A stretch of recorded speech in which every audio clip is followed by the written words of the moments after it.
দেখেন, একটা বিষয় আমরা শুরু থেকে বলছি যে বাংলাদেশে এমন একটা সময় আমরা আছি যখন আমাদের কোনো নির্বাচিত সরকার নাই। একদম ইউনিয়ন পরিষদ থেকে শুরু করে কেন্দ্র পর্যন্ত, উপজেলা বলেন, পৌরসভা বলেন, সিটি কর্পোরেশন বলেন, জেলা পরিষদ বলেন, ওয়ার্ড বলেন, যা বলেন।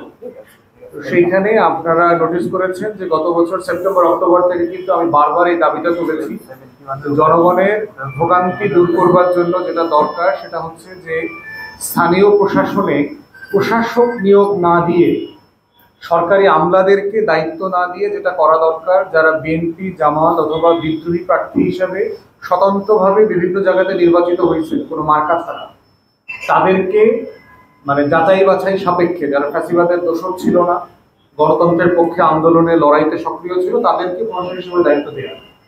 এবং বাংলাদেশে আপনার এই কাউন্সিলর আছে আপনার পৌরসভা, সিটি কর্পোরেশন মিলায় প্রায় ধরেন ৬,০০০-এর মতো। তার ভিতরে প্রায় ২,২২০ হচ্ছে যারা আওয়ামী লীগ বিরোধী প্ল্যানেট থেকে হয়েছিল, তাদেরকে দেওয়ার জন্য। এবং বিএনপির মহাসচিব জনাব মির্জা ফখরুল ইসলাম আলমগীরও কিন্তু একটা চিঠি লিখে বিএনপির ১৯ জন ব্যক্তি যারা মেয়র নির্বাচিত হয়েছে বিভিন্ন পৌরসভায়, তাদেরকে দায়িত্ব দেওয়ার জন্য উনি অনুরোধ করেছেন। ওটাকে কিন্তু আমরা সমর্থন করেছি। এবং বিএনপি মহাসচিবের এই সমর্থনের প্রেক্ষিতে আমরা বলেছি এটা শুধু পৌরসভাতে না, সারা দেশে করেন, কারণ সেবা বিঘ্নিত হচ্ছে। যদি মনে করেন যে এটাকে করতে জটিলতা আছে, তাহলে প্রশাসনে নির্বাচন দিয়ে দেন, সব জায়গাতে নির্বাচন দিয়ে দেন স্থানীয় প্রশাসনে। কারণ নির্বাচন দিলে যেটা হচ্ছে, আপনার সেবাটা কোনো না কোনো ফর্মে আবার জনগণের কাছে ফিরে আসবে। আপনি জানেন যে কি পরিমাণ কষ্ট হচ্ছে, জন্ম সনদ, মৃত্যু সনদ, সার্টিফিকেট পাচ্ছে না, পাসপোর্ট বানাইতে পারতেছে না, এনআইডি করতে পারতেছে না, জমি জমা কেনা বেচা করতে পারতেছে না, গ্রামে গঞ্জে ইউনিয়ন পরিষদের আপনার উপজেলা পরিষদে সিম্পলি গরুর হাট বসছে আর ওখানে কর্মচারীরা ওই ডিপার্টমেন্ট চালাইতেছে, আগের ঠিকাদাররা মিলে ওখানে চক্র ডেভেলপ করছে। এবং যেহেতু আপনার যারা টিএনও আছেন তারা নিজেদের ডিপার্টমেন্ট সামলায়, আবার এডিশনাল রেসপন্সিবিলিটি পালন করতে আসলে ওনারা পারছেন না, এটা পারা সম্ভব না। শুধুমাত্র ২-৩ দিন পর পরে ফাইল সাইন করছেন। এখন নির্বাচন দিলে ভালো যেটা হইতো স্থানীয় প্রশাসনে, সেটা হচ্ছে যে আপনার জাতীয় নির্বাচন করবার জন্য আমাদের নির্বাচন কমিশন এবং প্রশাসন প্রস্তুত কিনা এটা আমরা বুঝতে পারতাম। কারণ এই সরকারকে বিদায় নিতে হবে কিভাবে, একটা ভালো নির্বাচন দিয়ে। এবং এই ভালো নির্বাচনটা বাংলাদেশে ২০০১-এর পরে করবার কোনো অভিজ্ঞতা এই রাষ্ট্রের নাই। অতএব এই নির্বাচন কমিশন সিম্পলি ভুলে গেছে।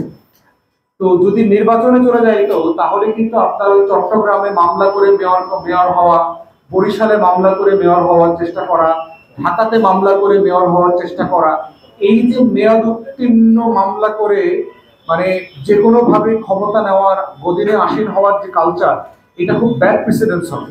একইভাবে চিন্তা করেন, আমরা সবাই জানি যে দিল্লি আওয়ামী লীগ মিলে ২০০৮-এ বাংলাদেশের ওয়ার্ল্ড লেভেলের সরকার একটা ইলেকশন ইঞ্জিনিয়ারিং করে আওয়ামী লীগকে বসাইছে না, এভিডেন্স আছে। তাহলে যদি এখন একটা মামলা করা হয়, তাহলে কি বিএনপিকে ক্ষমতা দিয়ে দেওয়া যাবে সংসদে? তো নির্বাচন করতে হবে না, ২০০৮-এর সংসদটা নতুন করে আবার বসবে। তাহলে এই মামলা করে প্রশাসনিক দায়িত্ব নেবার যে কালচার তৈরি হচ্ছে, এটা কিন্তু একটা ব্যাড কালচার হয়ে থাকবে এবং ফিউচারে এটা রাষ্ট্রের জন্য ভালো হবে না। বরং আমরা এটাও প্রস্তাব করেছি, যেহেতু প্রশাসক নিয়োগ দেওয়ার সুযোগ আছে, ইশরাককে দক্ষিণে প্রশাসক করে দেন। যদি মেয়র করার তো টেকনিক্যাল প্রবলেম আছে অনেকগুলো, প্রশাসক করে দেন, রাজনৈতিক দলগুলোর সাথে বসুক। বরিশালের ব্যাপারে আমরা বলেছি, চরমনের যিনি নায়েবে আমির, উনি ওখানে নির্বাচনে জেতার কথা ছিল, ওখানে লুটপাট করে নিয়ে নেওয়া হয়েছে, ওনাকে বরিশালের প্রশাসক করে দেখ সরকার। তাহলে অ্যাটলিস্ট একটা সেবা তো শুরু হবে। তো এই প্রসেসে যেতে পারলে যেটা হতো যে রাষ্ট্র তার সেবাটা তার নাগরিকদের জন্য সেফগার্ড করতে পারত। আর আন্দোলন সংগ্রামের ব্যাপারে আমরা বারবার বলেছি এটা করার